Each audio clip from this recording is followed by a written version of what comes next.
అందరికి ఈ రోజు మనం నేర్చుకోబోతున్నది ఇంగ్లీష్ కి సంబంధించి ప్రీవియస్ టెట్ బిట్స్ యొక్క ఒక్కసారి ఎక్స్ప్లెనేషన్ అనేది ఒకసారి చూసుకుందాం. ఇక్కడ ఫస్ట్ బిట్ మనం చూస్తే ఈ had a repetition for being a tireless careful and correct worker. So ఇక్కడ choose the strong synonym that best replaces the underlined phrase. ఇక్కడ చూస్తే careful and correct worker meaning ఏంటి? మనకి జాగ్రత్త మరియు సరిగ్గా అంటే నిజాయితీగా ఖచ్చితంగా ఉండేటటువంటి వర్కర్ అని అర్థం. సో దాన్ని బట్టి మనం చూసుకున్నట్లయితే క్యాజువల్ అంటే ఏంటి? అజాగ్రత్త అని. అపెంథటిక్ అంటే ఏంటి? ఉదాసీనత. మరి మోరల్ అంటే ఏంటి? అనైతికత. ఇవేవి కూడా దాన్ని సరిగ్గా సూచించవు. సో ఇక్కడ కాన్సెన్షియస్ అంటే మీనింగ్ ఏంటంటే వివేకవంతమైన అట్లాంటి వస్తుంది. సో ఇక్కడ మనకు చూస్తే option 3 is the right answer అండి. Next one, I will celebrate the success of my country and my people without arrogance or pride. ఇక్కడ చూస్తే choose the antonym of the underlined part.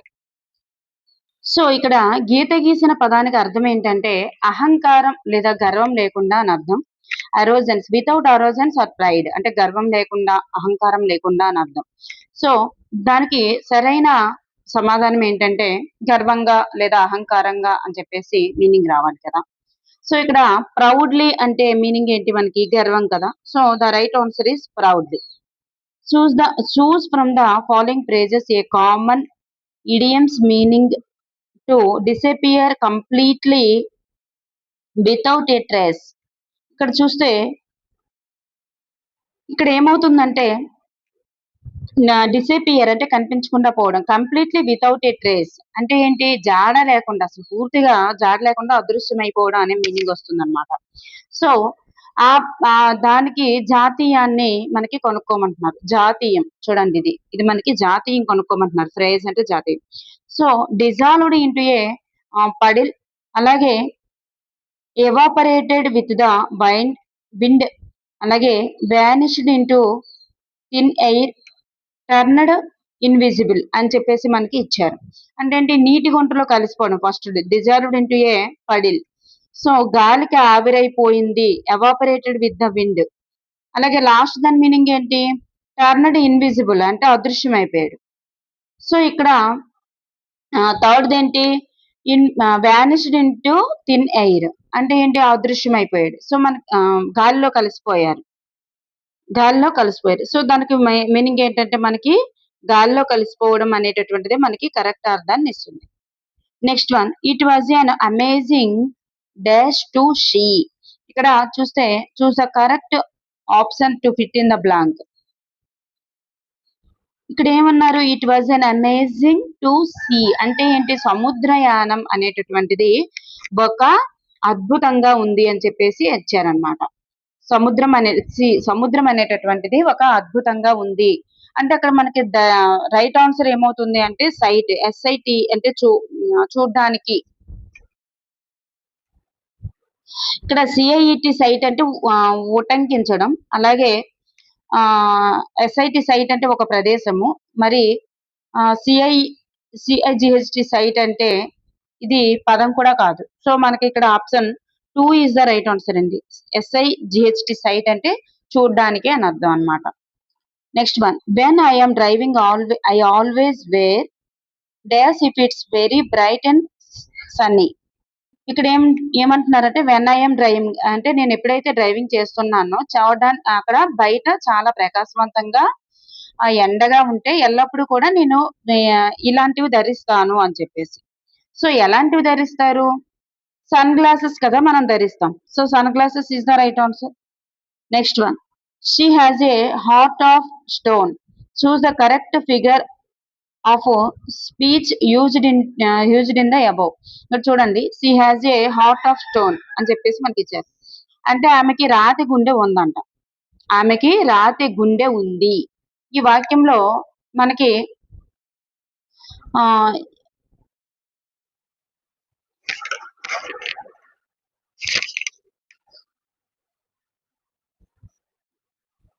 ఇక్కడ ఏం అడుగుతున్నారంటే ఇది ఏ అలంకారం అని అడుగుతున్నారు. ఈవెన్ మనకు తెలుగులో చెప్పుకుంటే ఏ అలంకారము అని. ఇది ఒక పోలికకి సంబంధించింది కదా, తనకు రాతి గుండె ఉంది అని. అంటే తన గుండెని రాయితో పోల్చాడు కాబట్టి ఇది అపాస్ట్రఫీ అంటే రూపక అలంకారం అన్నమాట. అపాస్ట్రఫీ అంటే రూపక అలంకారం. సారీ, మెటఫార్ అన్నమాట. సారీ, మెటఫార్ అంటే రూపక అలంకారం. రూపక అలంకారం ఇస్ ద మనకి ఇక్కడ రైట్ ఆన్సర్ అన్నమాట. నెక్స్ట్ వన్ చూద్దాం. Next one, what does the sign dash stand for? చూడండి, what does the sign dash stand for అంటే ఇట్లాంటి ఈ సింబల్ అనేటటువంటిది దేన్ని సూచిస్తుంది? వాట్ డస్ ద సైన్ అంటే ఈ తాలూకా సింబల్ ఈ కొటేషన్స్ ఉండేటటువంటి సింబల్ అనేది దేన్ని సూచిస్తుంది? దేన్ని సూచిస్తుంది అంటే ఎలిప్సిస్ ని సూచిస్తుంది. ఎలిప్సిస్ ని సూచిస్తుంది. అంటే ఎలిప్సిస్ అనేది కొన్ని చుక్కల సమూహం అన్నమాట. ఈ చుక్కలు ఉన్నాయి కదా, ఈ చుక్కల సమూహము. ఇది కొన్ని పదాలు వదిలివేయబడటాన్ని లేదా ఆలోచనల విరామాన్ని కూడా సూచిస్తుంది అన్నమాట. నెక్స్ట్ వన్ చూద్దాం. చూస్ the correct order of the given words as they appear in the dictionary. చూడండి, డిక్షనరీ ప్రకారం దీన్ని ఆర్డర్ లో పేర్చాలి. దాన్ని బట్టి మనకి అందరికీ తెలుసు కదా, ఈ డిక్షనరీ ప్రకారం పెట్టడం అనేది. ఫస్ట్ 3 లెటర్స్ అన్నింటికీ కామన్ గానే ఉన్నాయి. 4 లెటర్స్ కూడా కామన్ గానే ఉన్నాయి. తర్వాత letters U, R, O, I. వీటన్నింటిలో ఫస్ట్ వచ్చేది ఏంటి? ఐ ఫస్ట్ వస్తుంది. తర్వాత ఓ తర్వాత వస్తుంది. తర్వాత ఆర్ వస్తుంది. తర్వాత యు వస్తుంది. దీన్ని బట్టి మనకి ఆపోజిట్ వెర్షన్ లో ఉందన్నమాట. The right answer is DCBA అనేటటువంటిది right answer. Next one, the correct order in a formal letter is. Formal letter లో మనకి కరెక్ట్ ఆర్డర్ ఏముంటుంది? ఫార్మల్ లెటర్స్ లో మనకి కరెక్ట్ ఆర్డర్ ఏంటంటే ఫస్ట్ డేట్ ఉంటుంది, next address. First date, address, salutation, తర్వాత body ఉంటుంది, లాస్ట్ కి సబ్స్క్రిప్షన్ ఉంటుంది, next last of the signature ఉంటుంది అనమాట. ఇట్లా ఉంటుంది అనమాట. Option 4 is the right answer. Next, pick the correct simple sentence of the following. ఈ క్రింది వాటిలో కరెక్ట్ సింపుల్ సెంటెన్స్ ని మనం గెస్ చేయాలి. సింపుల్ సెంటెన్స్ ఎట్లా ఉంటుందంటే ఒక సాధారణమైన వాక్యం, అందులో మనకి ఒక సబ్జెక్ట్ మాత్రమే ఉంటుంది అనమాట. ఇక్కడ 2 సబ్జెక్టులు ఉన్నాయి, వివి. అలాగే ఇందులో ఒక్క సబ్జెక్టే ఉంది. ఇందులో సోనియా, షీ 2 సబ్జెక్ట్స్ ఉన్నాయి. ఇక్కడ ఐ ఒకటి ఉంది, ఇక్కడ ఐ కూడా ఉంది. సో ఇక్కడ సింగిల్ గా ఒక సబ్జెక్టే ఉండేటటువంటిది సాధారణమైన వాక్యం. So option 2 is the right answer. Next one, choose the sentence with correct usage of verb forms. చూడండి, అంటే వెబ్ ఫార్మ్స్ ని యూజ్ చేసేటటువంటి విధానంలో కరెక్ట్ అయినటువంటిది ఏంటి? I did not had breakfast yesterday. Did you have a good time? I usually has idli for breakfast. And is in America last week. చూడండి, ఇందులో మనకి correct answer ఏమొస్తుంది అంటే క్వశ్చన్ మార్క్ వచ్చింది కాబట్టి మనకి ఇక్కడ డిడ్ తో స్టార్ట్ అయింది రైట్ ఆన్సర్. మరి ఇక్కడ ఫస్ట్ ఎందుకు కాదు, 3 ఎందుకు కాదు, 4 ఎందుకు కాదు చూద్దాం. ఇక్కడ చూడండి, ఇక్కడ నేను అల్పాహారం చేయలేదు అంటే నిన్న జరిగింది కదా. ఫస్ట్ వర్డ్ లో డిడ్ నాట్ తర్వాత హ్యావ్ రావాలండి. హ్యాడ్ అనేటటువంటిది వచ్చింది కాబట్టి అది సరైనది కాదు. మరి ఇక్కడ చూస్తే నాకు సాధారణంగా నిష్క్రియంగా ఉంటుంది. అంటే నాకు ఇక్కడ చూస్తే ఇక్కడ మనకి I usually had idli for breakfast.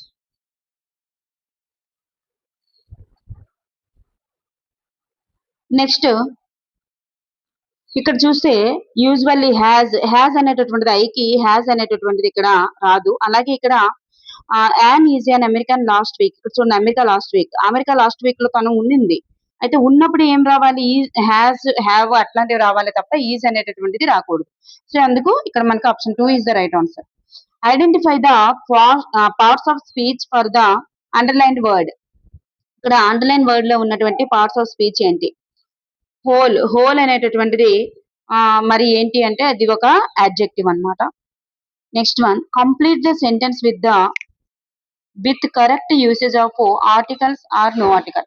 చూడండి, ఇక్కడ ఆర్టికల్ కానీ నో ఆర్టికల్ తో కానీ ఇక్కడ ఫిల్ చేయాలి. If dash winter comes can I spring be far behind ఇట్లా మనకి ఇచ్చారు కదా. అంటే ఇక్కడ మీనింగ్ ఏంటంటే ఇక్కడ చూడండి వింటర్ అనేటటువంటిది సీజనల్ నేమ్స్ కదా, మరి సీజనల్ నేమ్స్ కి మనకి నో ఆర్టికలే వస్తుంది సీజనల్ నేమ్స్ కి. అదే విధంగా ఇక్కడ spring be be far behind ఇట్లా ఏం వస్తుందంటే ఫస్ట్ నోటికల్ నేఓటికలే వస్తుందండి. అలాగే సాధారణ అర్థంలో ఉపయోగించేటప్పుడు ఆర్టికల్ కూడా అవసరం లేదు. సో అదనంగా ఇక్కడ మనకి చూస్తే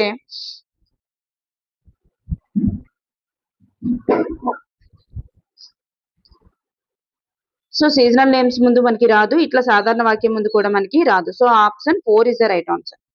next one, choose the option with the correct preposition. Choose the option with the correct preposition. I usually sit dash a window in class, so I can look out if I get bored. ఇక్కడ ఏమంటున్నారంటే I usually SIT dash A window in class, అంటే window పక్కన కూర్చుంటాను. So I can look out if I get bored, అంటే నాకు పెద్దగా bore అనిపించదు, అందువల్ల బోర్ అనిపించకుండా ఉండేందుకు అట్లా నేను విండో పక్కన కూర్చుంటాను అంటున్నారు. సో ఇక్కడ మనకి ఏమవుతుందంటే బై అనేటటువంటి ప్రిపోజిషన్ వస్తుంది, అంటే ఆ విండో ద్వారా ఏమైనా చూడడానికి యూజ్ అవుతుంది కాబట్టి అని. Next one, complete the sentence by choosing the correct passive verb. One day dash everywhere. చూడండి ఇక్కడ మనకి ఏమి ఇచ్చారంటే ఒక రోజు ప్రతి చోట, ఎవ్రీవేర్ అంటే ప్రతి చోట అని మీనింగ్, వన్ డే అంటే ఒక రోజు. ఒక రోజు అనేది భవిష్యత్తులో జరగబోయేటటువంటి సంఘటనని సూచిస్తుంది. మరి అప్పుడు మనకి ఏమొస్తుంది, భవిష్యత్తులో జరగబోయేటటువంటిది కదా చెప్పబోతున్నారు, అందుకే ఏమొస్తుందంటే మనకి విల్ బి అనేటటువంటిది వస్తుంది అనమాట. విల్ బి అనేటటువంటిది వస్తుంది, స్పోకెన్ అనేటటువంటిది వస్తుంది. స్పోకెన్ ఇది ప్రెజెంట్ టెన్స్ ఇంగ్ వస్తుంది కాబట్టి ప్రెజెంట్ టెన్స్ కాదు, కాబట్టి మనకి 4 అనే ఆప్షన్ రాదు, మనకి ఆప్షన్ 3 అనేటటువంటిది right answer. Next one, Sita and Gita said we're going to buy a house. Choose the indirect speech for the sentence above. ఇక్కడ చూస్తే మనకి సీత మరియు గీత తాము ఒక ఇల్లు కొనబోతున్నామని చెప్పారంట. మరి దాన్ని బట్టి మనం ఏంటంటే ఇండైరెక్ట్ స్పీచ్ లోకి మనం మార్చాలి. ఏమవుతుంది, కొనబోతున్నారు కదా, సో ఇక్కడ ఏమవుతుందంటే కొనబోతున్నామని చెప్పారు, ఇప్పుడు ప్రెజెంట్ జరిగింది, ఫ్యూచర్ లో కూడా జరగబోతుంది. ఫ్యూచర్ గురించి ప్రెజెంట్ చెప్పారనమాట. అప్పుడు ఏమొస్తుందంటే ఆర్ గోయింగ్ అనేటటువంటిది వస్తుంది. ఆర్ గోయింగ్ అనేటటువంటిది ఇక్కడ మనకు ఉంది కదా, ఆర్ గోయింగ్ అనేటటువంటిది ఉంది కాబట్టి మనకి ఆర్ గోయింగ్ ఎలా మారుతుందంటే వర్ గోయింగ్ గా మారుతుంది అనమాట. ఇక్కడ ఏ ఆప్షన్స్ లో కూడా వర్ గోయింగ్ లేదు కాబట్టి ఆప్షన్ 1 ఇస్ ద మనకి right answer. Are going were going గా మారుతుంది. Next one, choose the correct modal verb to express offer. Offer ని ఎక్స్ప్రెస్ చేయడానికి వాడేటటువంటి మోడల్ వర్బ్ ఏంటి? ఆఫర్ ని ఎక్స్ప్రెస్ చేయడానికి వాడేటటువంటి కరెక్ట్ వర్బ్ ఏంటంటే షెల్ అనేటటువంటిది. Next one, identify the correct spelling of the word. క్రింది వాటిలో కరెక్ట్ స్పెల్లింగ్ వర్డ్ ఏంటంటే option 1 is the right answer. Next one of the following is the term for a person who is extremely important or large in size. చూడండి ఇక్కడ చూడండి, extremely important అంటే అత్యంత ప్రాముఖ్యమైనటువంటి అనేటటువంటి మీనింగ్ వస్తుంది అనమాట. సో దీన్ని బట్టి చూస్తే మనకి నావైజ్ అంటే అర్థం ఏంటంటే అనుభవం లేని వ్యక్తి, కొల్లోసస్ అంటే అపారమైనటువంటి పరిమాణం ప్రాముఖ్యత అనేటటువంటి మీనింగ్ వస్తుంది కాబట్టి ఇక్కడ ఆప్షన్ 2 అనేది రైట్ ఆన్సర్. లుమినరీ అంటే మీనింగ్ ప్రకాశకుడు అని, అలాగే మాగ్నైట్ అంటే వ్యాపార రంగంలో పలుకుబడి ఉన్నటువంటి వాళ్ళని మాగ్నైట్ అంటారు. సో ఇక్కడ మనం చూస్తే option 2 is the right answer అండి. Next one, identify the sentence type that ends with a period and states information or facts. ఇక్కడ మనకు చూస్తే ఇటువంటి సెంటెన్స్ అనేది మరి దేన్ని సూచిస్తుంది? ends with a period and states information or facts. ఇక్కడ చుక్కతో ముగియాలి, సమాచారం లేదా వాస్తవాలను తెలిపేటటువంటి వాక్యాలు ఏ వాక్యాలు అవుతాయి? చుక్కతో ముగియాలి. చూడండి, ends with a period and states information or facts అని చెప్పేసి అన్నారు కదా. సో ఇక్కడ మనకి చుక్కతో ముగిసి సమాచారాన్ని లేదా వాస్తవాన్ని తెలిపేటటువంటి వాక్యాలను ఏమంటారంటే నిర్ధారణ వాక్యాలు అంటాం కదా. So declarative sentences is the right answer. Choose the grammatically correct sentence. క్రింది వాటిలో గ్రామటికల్లీ కరెక్ట్ సెంటెన్స్ ఏంటి? అతను ప్రతిరోజు నడవడానికి వెళ్తాడు. He goes for a walk every day అనేటటువంటిది మాత్రమే ఇక్కడ మనకి కరెక్ట్ ఆన్సర్. మరి ఇక్కడ చూస్తే ఇక్కడ చూడండి, ఎందుకంటే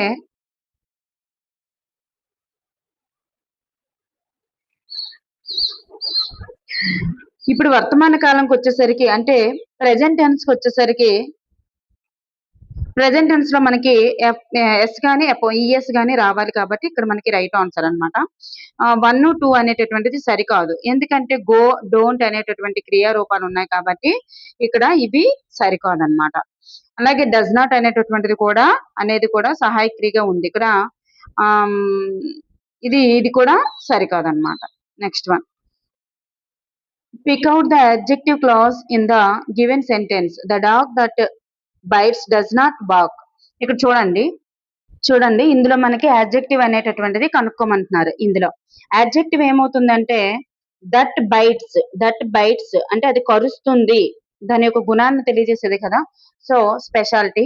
సో దట్ బైట్స్ అనేటటువంటిది ఇక్కడ మనకి యాడ్జెక్టివ్ అవుతుంది అనమాట. ఇక్కడ పారాగ్రాఫ్ క్వశ్చన్స్ మనం ఎక్స్ప్లెనేషన్ అవసరం లేదు, పారాగ్రాఫ్ చూసి మనం పెట్టేయచ్చు. Next one, methodology bits. Choose the book that can provide sample of Old English. So ఇక్కడ చూస్తే ఓల్డ్ ఇంగ్లీష్ శాంపిల్స్ సంబంధించినటువంటి బుక్స్ రచయిత ఎవరు, ప్రొవైడ్ చేస్తున్న వాళ్ళు ఎవరు? The right answer Beowulf అన్నమాట, బియో వూల్ఫ్. ఇక్కడ చూస్తే which of the following is a friction consonant or fricative గురించి అడిగారు అనమాట. అంటే ఏంటంటే ఘర్షణ హల్లు అంటే క్రింది వాళ్ళు ఘర్షణ హల్లు ఏది అంటే అఘోష లేదా కంఠ నుండి వచ్చేటటువంటి ధ్వని ఏది అంటే ఇదనమాట. So option 4 is the right answer. ఇది అనునాసికము. మరి ఇక్కడికి వచ్చేసరికి ఇవి ప్లోసిబుల్ అవుతాయి అన్నమాట. అంటే శ్వాసను పట్టుకున్న తర్వాత విడుదల చేసేటటువంటివి అవుతాయి ఈ రెండు కూడా. సో మనకి ఇక్కడ option 4 is the right answer. Next, which of the following is A limitation to the teaching method total physical response యొక్క లిమిటేషన్ ఏంటి? ఇక్కడ చూస్తే టోటల్ ఫిజికల్ రెస్పాన్స్ అనేటటువంటి బోధనా పద్ధతికి సంబంధించి లిమిటేషన్ ఏంటి అంటే దాని యొక్క నెగటివ్ ఏంటి అని చూస్తే మాతృభాష అభ్యసనంలోనే అధిక భాగం ఉంటదండి ఇది. అంటే మదర్ టంగ్ లోనే ఎక్కువగా ఉంటది. సో దాని వల్ల ఏమవుతుందంటే most of the mother tongue learning is duplicated కాబట్టి ఇక్కడ మనకి option 4 is the right answer అనమాట. ఎక్కువగా మదర్ టంగ్ లో ఉండడం అనేది దాని యొక్క negative. Choose the type of grammar which believes in establishing a set of rules that need to strictly to అని చెప్పేసి ఇక్కడ ఇచ్చారు కదా. సో ఇది మనకి ఏ రకమైనటువంటి గ్రామర్ కి సంబంధించినది. ఇక్కడ చూస్తే ఖచ్చితంగా పాటించాల్సినటువంటి నియమాల యొక్క సమితిని ఏర్పాటు చేయడంలోనే మరి ఈ వ్యాకరణ రూపాన్ని ఎంచుకుంటాం అన్నమాట. సో ఏ వ్యాకరణం అంటే నిర్దేశిత వ్యాకరణం, దాన్నే మనం ప్రిస్క్రిప్టివ్ గ్రామర్ అని చెప్పేసి అంటారు. Option 1 is the right answer అన్నమాట. అంటే వర్ణాత్మక వ్యాకరణానికి కొంచెం వివరంగా వర్ణించి రాయడానికి దాన్ని కుదించి రాయడం అనమాట. ప్రిస్క్రిప్టివ్ గ్రామర్ అంటారు దీనికి. అంటే వర్ణాత్మక వ్యాకరణానికి విరుద్ధంగా ఉంటది అనమాట ఇది. ఓకేనండి. Next one, which of the following is a structural word. క్రింది వాటిలో స్ట్రక్చరల్ వర్డ్ ఏంటి?